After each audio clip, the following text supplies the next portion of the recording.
चलिए भाई, बस थोड़ा याद देखेंगे अभी। तो आज हम क्या पढ़ने वाले थे? ऑर्गेनिक फार्मिंग के बारे में आप लोगों ने जान लिया था। ऑर्गेनिक फार्मिंग क्या होती थी, मतलब क्या होती है इनफैक्ट। सर, एक ऐसी फार्मिंग जिसके अंदर हम केमिकल का यूज नहीं करते, एक ऐसी फार्मिंग जो पूरी 100% नेचुरल होती है। ये तो क्लियर है मेरे ख्याल से आपको। लेकिन फिर भी आप लोगों ने क्या सीखा था कि ऑर्गेनिक फार्मिंग के कुछ कुछ क्या भी हैं, लिमिटेशंस भी होते हैं।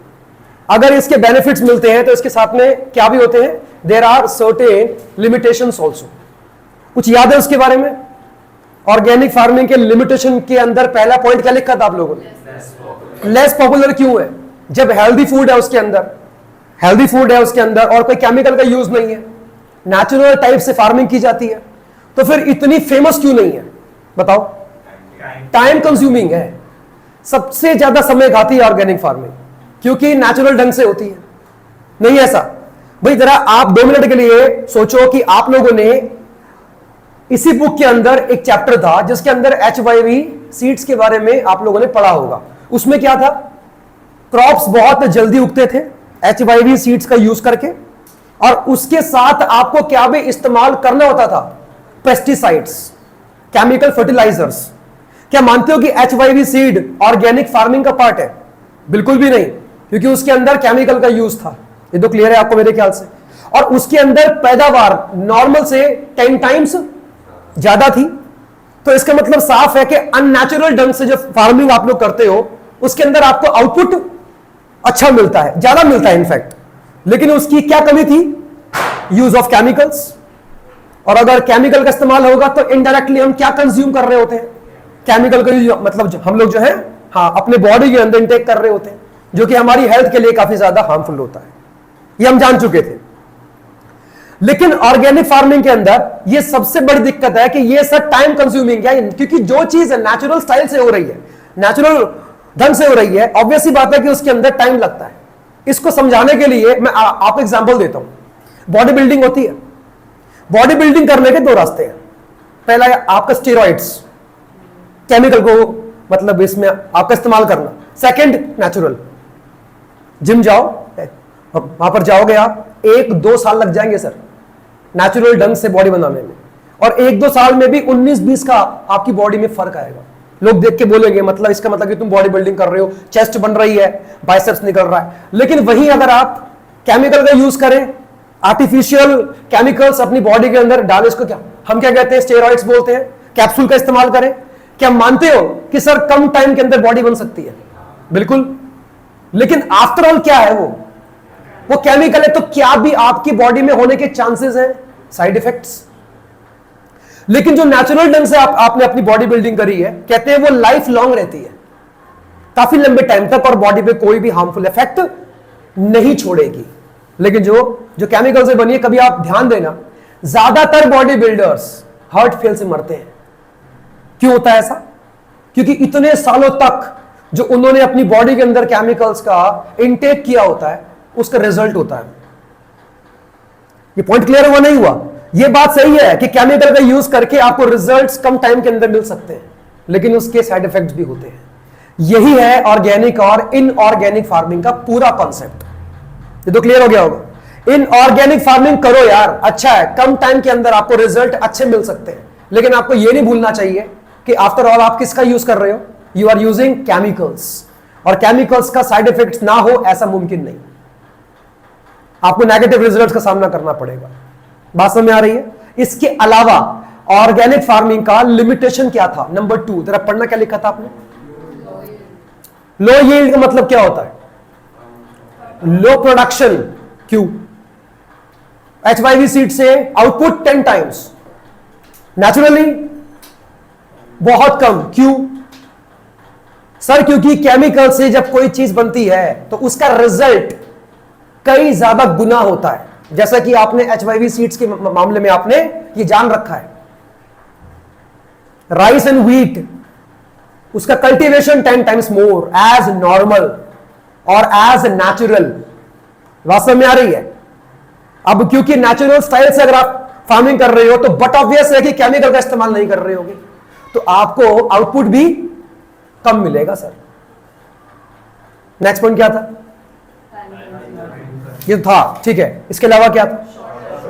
Shorter food life. क्यों सर? जैसे ही आपने उगाया है ना अपना क्रॉप, उसका लाइफ स्पैन कैसा होता है? छोटा। छोटा क्यों होता है? क्योंकि आपने केमिकल का यूज नहीं करा, और केमिकल का यूज करने से क्या होता है? उसका लाइफ स्पैन बढ़ जाता है। एग्जांपल देके बात करूंगा, आपका फ्रिज, आपकी मम्मी मिल्क, दूध को बॉयल करने के बाद कहां रखती है? क्यों रखती है? ताकि आपका दूध क्या ना हो जाए, खराब ना हो जाए। फ्रिज के अंदर क्या है भाई? ठंडक। ठंडक जो उसमें आ रही है, वो ठंडक कहां से आ रही है? सीएफसी गैस की वजह से। It is a cooling substance, और वो एक केमिकल है। इसका मतलब जानते हो कि केमिकल की हेल्प से आप चीजों को लंबे टाइम तक प्रिजर्व कर सकते हो। सेम केस यहां पर है। आप ऑर्गेनिक फार्मिंग की बात कर रहे हो, इसका मतलब क्या है कि हम ऑर्गेनिक फार्मिंग में किसका इस्तेमाल बिल्कुल नहीं करने वाले? हम केमिकल का यूज नहीं करेंगे। तो लाइफ स्पैन क्या होगा आपके खाने का, फूड क्रॉप्स का? क्या होगा? शॉर्टर। क्योंकि मैंने अभी एग्जांपल दिया कि आपका फ्रिज के अंदर जो कूलिंग सब्सटेंस होता है, सीएफसी गैस, हालांकि वो केमिकल है, लेकिन फिर भी खाने को खराब होने से बचाती है। वो केमिकल है। बात समझ आ रही नहीं आ रही है? और ऑर्गेनिक फार्मिंग में हम कोई केमिकल का इस्तेमाल नहीं करते, इसलिए उसका लाइफ स्पैन छोटा होता है। आप में से कितने लोग मेरी बात से बिल्कुल सहमत हो? फ्रिज का पानी चाहे तुम्हें कितना भी अच्छा लगता हो, लेकिन आफ्टर ऑल जहर है बॉडी के लिए, क्योंकि उसको ठंडक जो चीज कर रही है वो नेचुरल नहीं है। कुएं का पानी अच्छा होता है, ठंडा पानी वो भी है। क्यों? क्योंकि उसको ठंडा करने वाला कोई केमिकल नहीं है, नेचर है। और नेचर से मिली कोई भी चीज इंसान की बॉडी के लिए हानिकारक नहीं हो सकती। सर ये मैं कह रहा हूं आपसे आज। आपके पेरेंट्स पूरी जिंदगी शुगर की टैबलेट्स खा ले, ठीक नहीं हो सकते, क्योंकि वो केमिकल खा रहे हैं। डॉक्टर क्या बोलेगा? तुम बताओ, शुगर बढ़ेगी नहीं, अगर ये खाते रहोगे तो बढ़ेगी नहीं। वो ये क्यों नहीं बोलता अगर 20 साल खाओगे तो शुगर हमेशा के लिए आपकी बॉडी से निकल जाएगी? वो बोल नहीं सकता ये बात। और फैक्ट तो ये है कि शुगर अपने आप ठीक हो सकती है, नेचुरल ढंग से हो सकती है, लेकिन उसमें टाइम लगता है। इसका मतलब क्या हुआ कि सर कोई भी चीज नेचुरल ढंग से की जाए तो उसमें टाइम लगता है, उसमें आपको पेशेंस चाहिए होता है। ऑर्गेनिक फार्मिंग बिल्कुल सेम है, यू नीड मोर पेशेंस। अगला पॉइंट क्या था? एक्सपेंसिव है, महंगी है। किसके पॉइंट ऑफ व्यू से एक्सपेंसिव है? कंज्यूमर के, कस्टमर के पॉइंट ऑफ व्यू से महंगा है। क्या? Organic farming. क्यों? आपने मेरिट्स में क्या लिखा था? मेरिट्स में एक पॉइंट था, चीप, इकोनॉमिकल लिखा होगा। सस्ती होती है ऑर्गेनिक फार्मिंग। किसके पॉइंट ऑफ व्यू से? फार्मर के पॉइंट ऑफ व्यू से। क्यों सर? क्योंकि आप कोई केमिकल का यूज नहीं कर रहे, you are not using fertilizers. अगर केमिकल का इस्तेमाल नहीं होगा, मतलब क्या है? नेचुरल जो सीड होते हैं, बीज, क्या उनका इस्तेमाल होगा? जैसा पानी देना चाहिए वैसे दोगे? नहीं है। केमिकल क्या आप एक्सपेंसिव नहीं होते?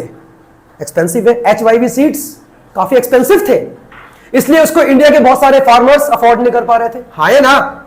इसका मतलब है कि सर ऑर्गेनिक फार्मिंग में क्योंकि केमिकल का इस्तेमाल नहीं होता, इसलिए ये फार्मिंग करना फार्मर के पॉइंट ऑफ व्यू से कैसी है? सस्ती है। तो फिर लिमिटेशन में एक्सपेंसिव क्यों लिखा है? Expensive not from the view point of the farmer, but from the view point of the customer. क्यों? सप्लाई कम होती है। ऑर्गेनिक ढंग से जो आपका सामान उगता है उसका क्या अवेलेबिलिटी क्या होती है? कम होती है, लेकिन डिमांड क्या होती है?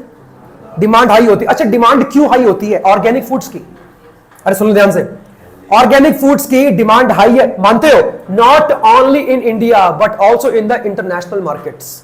क्यों? क्योंकि सब जानते हैं कि उसमें केमिकल नहीं है, केमिकल फ्री है, और हर कोई ऐसा खाना खाना चाहता है जिसमें केमिकल का इस्तेमाल ना हुआ, क्योंकि ये केमिकल ही है जो आगे जाके आपकी एज के बढ़ने पे आपको डायबिटीज, बीपी की प्रॉब्लम, थायराइड, इस तरह के जो आपके रोग होते हैं, जो आपके डिजीज है, उनको आपकी बॉडी के अंदर लेके आता है।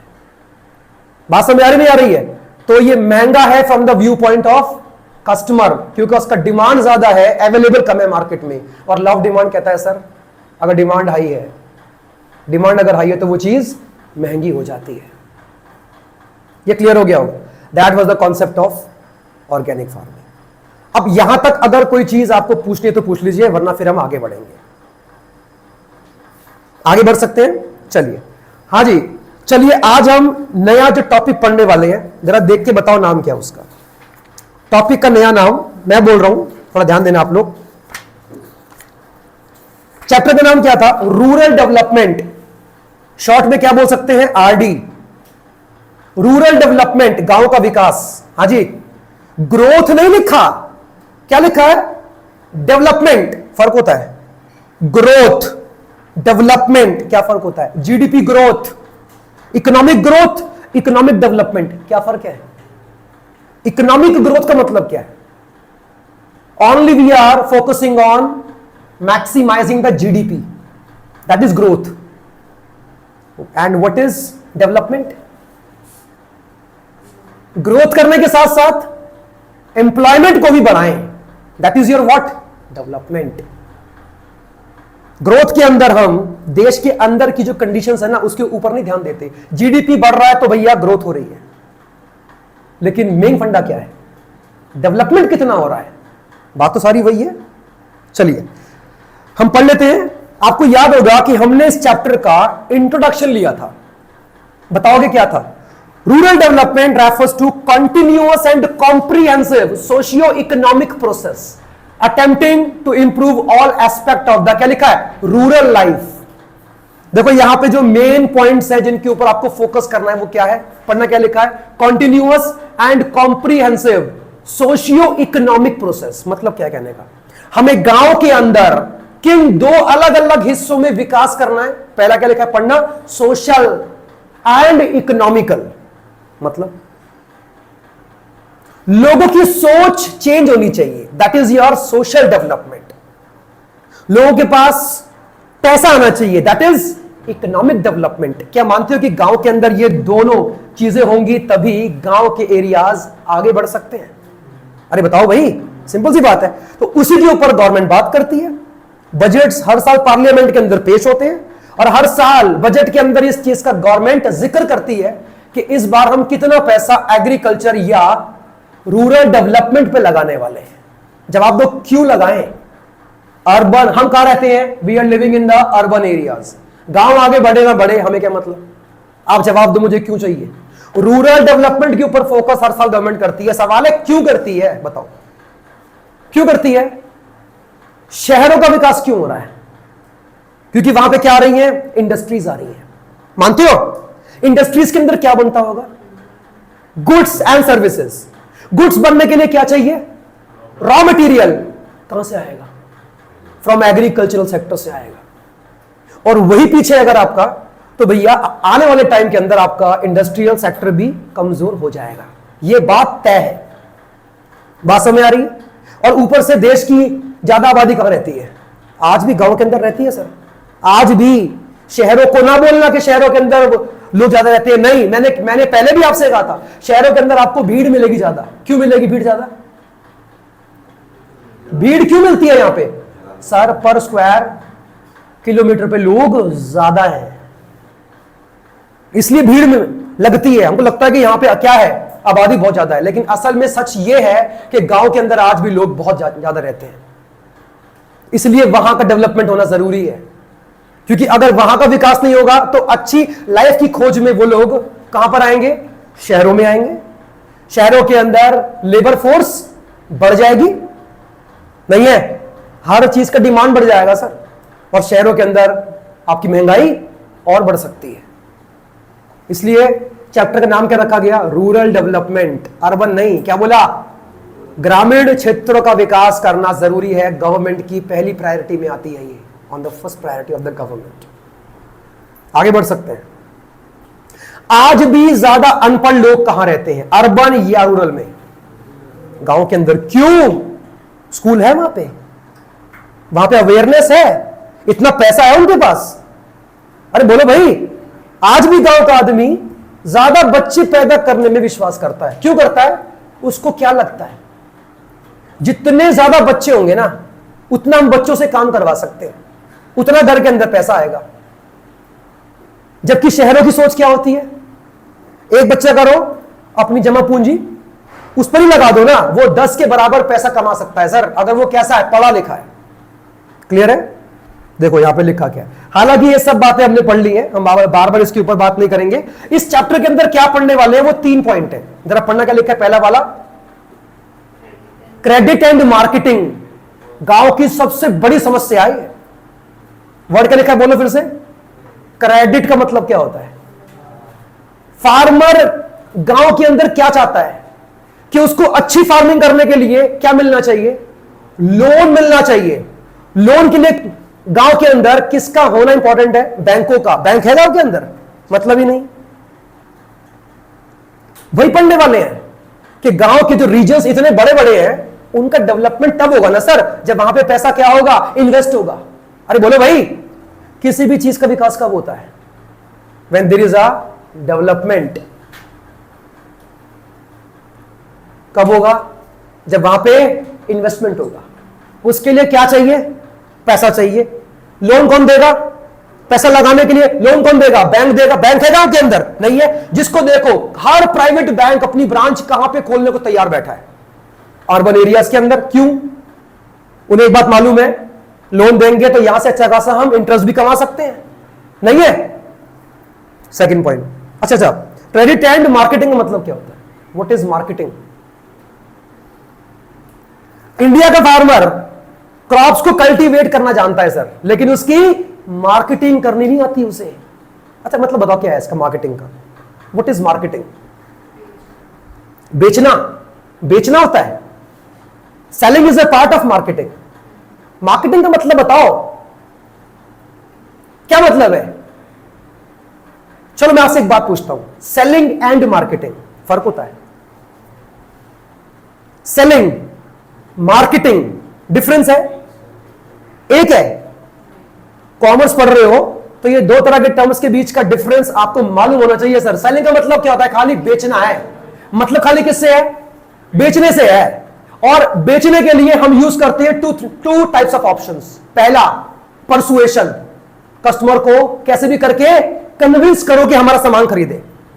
सेकंड, दबा के प्रमोशन करो, ऐड करो अच्छे से। That is your what? Selling. और सुनो, सेलिंग हमेशा सामान बनने के बाद होती है।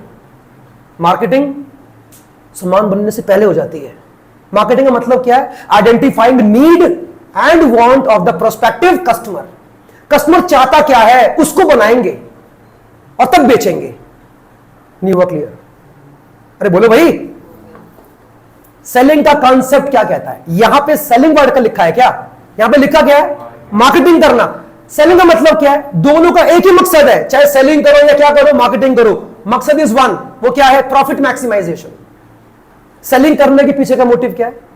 बोलो, प्रॉफिट कमाने के लिए कर रहे हो। मार्केटिंग करने के पीछे का मोटिव क्या है? Again profit. तो फिर फर्क क्या है? सेलिंग का मकसद होता है प्रॉफिट कमाना through sales maximization. Marketing profit कमाना थ्रू कस्टमर सेटिस्फैक्शन। फर्क है। नहीं क्लियर हुआ? सेलिंग का मतलब क्या था बताओ? Earning profits through sales maximization. Customer को सामान चाहिए या नहीं चाहिए, कैसे भी करके चिपकाना है, कन्विंस करके। जो आपके घर के सामने नहीं आते कभी कभी सेल्समैन आके आपका गेट नॉक करते हैं, सर क्या वो मार्केटिंग कर रहे हैं? वो सेलिंग कर रहे हैं। आपको सामान नहीं चाहिए तब भी आपको बेचने की कोशिश करेंगे। That is your selling concept. बात समझ नहीं आ रही है? मुकेश अंबानी ने क्या लॉन्च किया था? जियो। बोलो, लॉन्च किया था, सेल हुआ। सेल हुआ, वो सेलिंग था या मार्केटिंग था?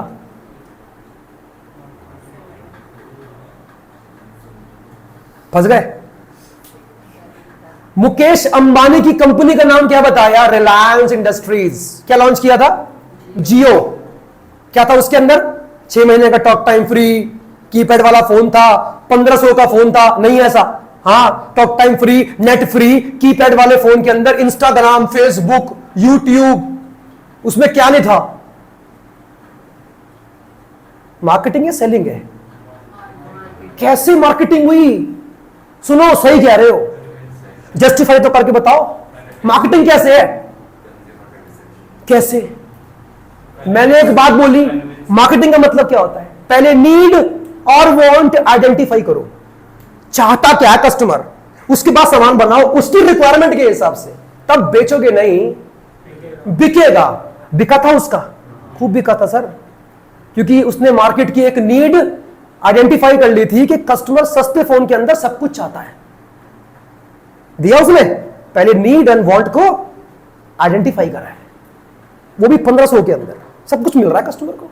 अब तो पान वाला भी जियो और जेब में इंस्टाग्राम लेके घूम रहा, पान वाला भी, रिक्शे वाला भी फेसबुक है उसके फोन में। सोचो यार, कीपैड वाले फोन में किसने एज्यूम किया होगा कि सर कीपैड वाले फोन के अंदर इतने बड़े बड़े एप्लीकेशंस भी आ सकते हैं। वो अलग बात है कि जियो उतना ज्यादा हिट नहीं हो पाया था, वो एक अलग चीज है, लेकिन उसकी सिम आज भी लोग सर मार्केट में जाके डिमांड करते हैं। पता है तुम्हें, आज भी उसकी सिम बिकती है। क्यों बिकती है सर? क्योंकि वो अपने इंटरनेट की स्पीड के लिए जाना जाता है, स्पीड अच्छी है बाकियों से। क्लियर हुआ? अब बताओ एग्रीकल्चर के फील्ड में मार्केटिंग का मतलब क्या होता होगा? क्या सर वही है जो मैंने बोला? कुछ अलग है, जानना मुझे वही है। एग्रीकल्चर के फील्ड में मार्केटिंग का मतलब बताओ। फार्मर तो सर वही उगाना चाहिए जो कस्टमर चाहता है। यस बिल्कुल, और फार्मर स्पेशली इसी काम के ऊपर ध्यान देता है। पहले तो सीजन किस चीज का आ रहा है, क्योंकि जिसका सीजन होगा उसका डिमांड ज्यादा होगा, नहीं है? हाँ, बात समझ नहीं आ रही है? अब एक लाइन बोलूंगा, ध्यान सुनना। सर बीज जैसे ही बोया हार्वेस्टिंग हुआ, क्या बोला? क्या मतलब होता है आपका हार्वेस्टिंग का? बीज बोया होगा आपने, उसमें से कोई ना कोई आपका क्रॉप निकला होगा, आपने उसको हार्वेस्ट किया। अब ध्यान देना सर, हार्वेस्टिंग से लेकर सेलिंग होने तक जो भी बीच में काम होंगे, they all are the part of agricultural marketing. जैसे कि अभी आएंगे उसके ऊपर। आपने काट लिया, क्या काटते ही मार्केट में जाके उसको बेच दोगे? बिकेगा? नहीं बिकेगा सर, कुछ ना कुछ और काम करने पड़ेंगे आपको, और वो सारे काम they all are the part of agricultural marketing को पढ़ेंगे, अभी आएगा इसके अंदर। तो पहली बात तो ये हो गई। आगे देखो क्या लिखा है, क्या लिखा है? Diversification of agricultural activities. मतलब क्या होता है इसका? डाइवर्सिफिकेशन ऑफ एग्रीकल्चरल एक्टिविटी का मतलब बताओ। गवर्नमेंट ऑफ इंडिया क्या चाहती है? इंडियन फार्मर से क्या चाहती है? अपनी एग्रीकल्चरल एक्टिविटी को डाइवर्सिफाई करो। अच्छा बात बताओ, एग्रीकल्चर और फार्मिंग सेम होती है? पहले भी बात करिए इस बारे में। एग्रीकल्चर एंड फार्मिंग बात एक ही है। एग्रीकल्चर एक सेक्टर है, फार्मिंग एक एक्टिविटी है, and farming is a part of बोलो agriculture. Yes, government of India चाहती क्या है कि भारत का फार्मर जो किसान है वो सिर्फ फार्मिंग के सहारे अपना जीवन ना जिए, एग्रीकल्चरल एक्टिविटीज को डाइवर्सिफाई करके अपने लिए अलग अलग सोर्स ऑफ इनकम बनाए। मतलब बताओ क्या कहने का? बताओ। एग्रीकल्चर में पहला point farming, second poultry farming, Hindi में कहते हैं इसको मुर्गी पालन, पलती है। सेकंड इज योर आपका फिशरी, थर्ड मछली पालन, एनिमल हस्बेंड्री पशुपालन, इसका एक और नाम क्या होता है? लाइफ स्टॉक फार्मिंग कहते हैं। ध्यान आया? नर्सरी, माइनिंग नहीं है, ये सारी एक्टिविटी है, and they all are the part of agricultural sector. तो गवर्नमेंट की मांग क्या है ये बताओ? फार्मर से वो क्या चाहती है? क्या करे फार्मर? फार्मर का एग्रीकल्चर की कौन सी एक्टिविटी के ऊपर पूरा फोकस है? फार्मिंग चाहती क्या गवर्नमेंट? डाइवर्सिफाई करो अपने आप को, एग्रीकल्चर में एक्टिविटीज और भी है, उसके अंदर जाओ। क्यों? एक तो भूले गए, डेयरी फार्मिंग भी होती है, दूध और दूध से बनने वाला सामान, they are the part of dairy farming. बात समझ आ रही है? क्यों चाहती है गवर्नमेंट कि फार्मर अपनी एक्टिविटीज को डाइवर्सिफाई करना सीखे? क्यों सिर्फ फार्मिंग के ऊपर आपको डिपेंडेंट नहीं रहना? Because farming is dependent upon climatic condition. क्या जरूर? अच्छे बात बताओ मुझे, फार्मिंग, इंडिया का फार्मर इतना गरीब कि कई बार तो 1 लाख रुपए के मुआवजे के चक्कर में अपनी जान दे देता है। मेरी फैमिली को मेरी मौत के बाद 1 लाख मिलेंगे, उसकी स्थिति इतनी खराब है कि उसके लिए 1 लाख रुपए भी बहुत बड़ी बात है, वो भी उसके मरने के बाद मिलेगा। क्यों उसकी हालत क्यों है ऐसी? जवाब दो मुझे। कि सर क्योंकि उसकी जीविका, लाइवलीहुड सिर्फ एक ही एक्टिविटी के ऊपर बेस्ड है, और वो क्या है? फार्मिंग, जो कि पूरा का पूरा क्लाइमेट के ऊपर बेस्ड है। क्या मानते हो कि सर अच्छा मानसून का मतलब है अच्छी पैदावार? मानसून टाइम पर नहीं आया तो आपकी फसल it can damage, can ruin, और उसको आप मार्केट में बेच भी नहीं सकते, लेकिन पैसा उसके ऊपर लगा चुके हो। नहीं है ऐसा? क्या करना चाहिए बोलो? मतलब क्या है इसका? चैप्टर इसलिए नहीं पढ़ना है क्योंकि पार्ट है सिलेबस का, पढ़ना इसलिए कि जानो कि रियलिटी क्या है हमारे देश की।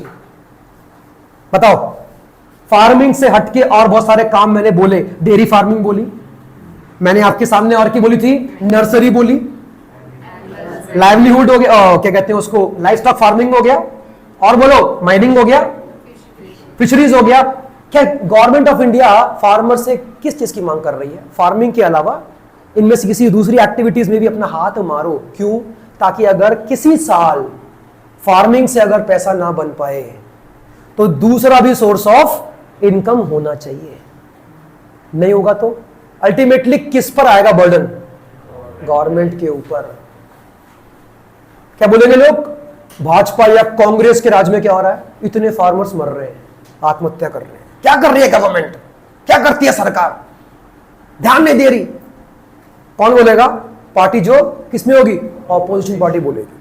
कहां बोलेगी? पार्लियामेंट में बोलेगी। नहीं है, गवर्नमेंट पे आता है बर्डन, इसलिए गवर्नमेंट बोलती है डाइवर्सिफाई करो अपने आप को। अच्छा एक बात बताओ, पोल्ट्री फार्मिंग क्या क्लाइमेट के ऊपर बेस्ड है? मुर्गी अंडे तब देगी जब बारिश का मौसम आएगा, ऐसा है क्या? भैंस बोल रही मैं दूध नहीं दे रही, पहले ठंड के मौसम आ जाए तब दूंगी मैं। कैसा होता है? आप गए निकालने उसका दूध, वो पहले भी बना के बैठी है, नहीं दूंगी मैं तो, जो करना कर ले आजा। नहीं है? अरे बोलो भाई, पेड़ बोलता है नहीं गर्मी में उगूंगा, ऐसा है ही नहीं यार ऐसा। माइनिंग के बारे में क्या राय है आपकी? There is coal mining, gold mining नहीं होती है? अरे डायमंड की भी माइनिंग होती है सर, यहां देख ले, यहां देख, डायमंड की भी क्या होती है? माइनिंग होती है सर, नहीं है? और इनमें से कोई भी एक्टिविटी क्लाइमेट के ऊपर डिपेंड नहीं करती। बात समझ आ रही है? तभी गवर्नमेंट ऑफ इंडिया कहती है इसमें भी आओ भैया, इसमें भी आगे बढ़ जाओ। अब बताओ प्रॉब्लम क्या है? फार्मर कह रहा है ओके हम रेडी हैं, हम भैंस पालने को तैयार हैं, हम माइनिंग करने को तैयार हैं, मछली पकड़ के बेचने को तैयार हैं, सब कुछ करने को तैयार हैं। मुद्दा फिर कहां पे आके फंस रहा है? क्रेडिट, लोन, पैसा कहां से आएगा? We are ready. अच्छा आपको तो शायद ये बात नहीं मालूम है, सुअर तक पालते हैं। आप जानते हो नाम क्या होता है उसका? पिगरी। पिगरी कहते हैं, आज जाके ऑनलाइन सर्च करना है इसके ऊपर। पिगरी होता है, पिगरी हिंदी में कहते हैं सुअर पालन। क्या होता है? सुअर पालन। अब जो बात बोलूंगा ना तुम्हें सुन के हंसी आएगी। और भी भैंसों के लिए बैंक से लोन मिलता है, बैंक देते। फार्मर आया मुझे भैंस खरीदनी है, गवर्नमेंट कह रही है एग्रीकल्चर के ऊपर, सॉरी फार्मिंग के ऊपर बेस नहीं करना, I want to diversify myself. बहुत अच्छी बात है, लोन दो, मिल जाएगा लोन, हाँ या ना? फिर बैंक के अधिकारी आते चेक करने के लिए आपके पास भैंस, आपने उन पैसों के साथ में क्या किया, चेक करने आते। और हमारे देश के फार्मर्स बहुत अच्छे हैं बेचारे, झूठ भी ऐसे बोलते हैं कोई पकड़ ना पाए माइकल लाल। अरे तुमको हंसी अब आएगी। सुअर तक के लिए सर बैंकों से लोन मिलता है। मुझे सुअर खरीदना है, तो सोचो कितना ना और लगता है सुनने में। किस लिए लोन चाहिए? सुअर खरीदना है। हंसने वाली बात नहीं है। अब तुम बोलोगे सर लेकिन सुअर पाल के लोग क्या करते? अरे भैंस को तो पाल के उसका दूध बेचते होंगे, पिग के साथ क्या करते होंगे?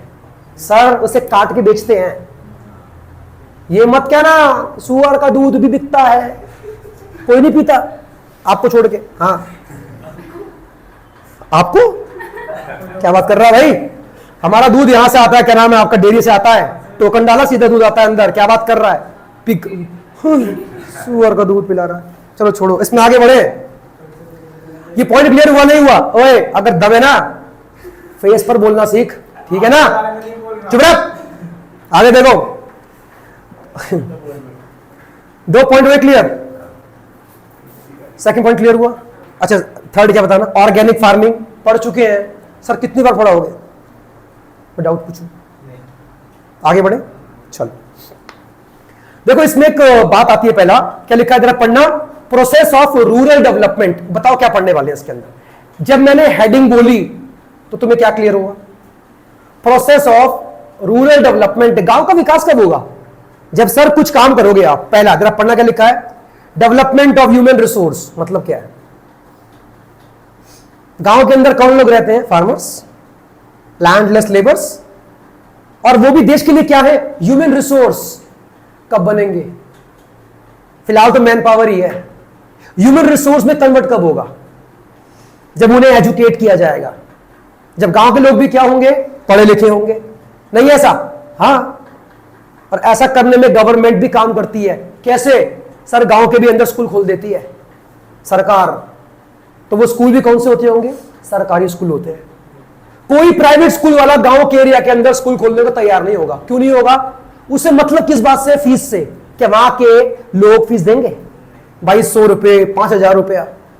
जरा सोचो बीपीएस स्कूल अपनी ब्रांच खोल रहा है गांव में, जिसकी एक महीने की फीस ही बच्चे की 10 से 12,000 रुपए है। आपको क्या लगता है कितने बच्चे आएंगे? मतलब ही नहीं है। इसका मतलब क्या हुआ? Private sector is not interested in the कौन सा? गांव के एरिया के अंदर नहीं है। तो फिर वहां पे एजुकेट करने के लिए किसको स्कूल्स खोलने पड़ेंगे? सरकार को। तभी क्या बनेगा? मैन पावर बनेगा ना आपका। वहां पे मैन पावर तो है पहले से, लेकिन क्या बन जाएगा? It will become a human resource. ठीक है, आगे बढ़े।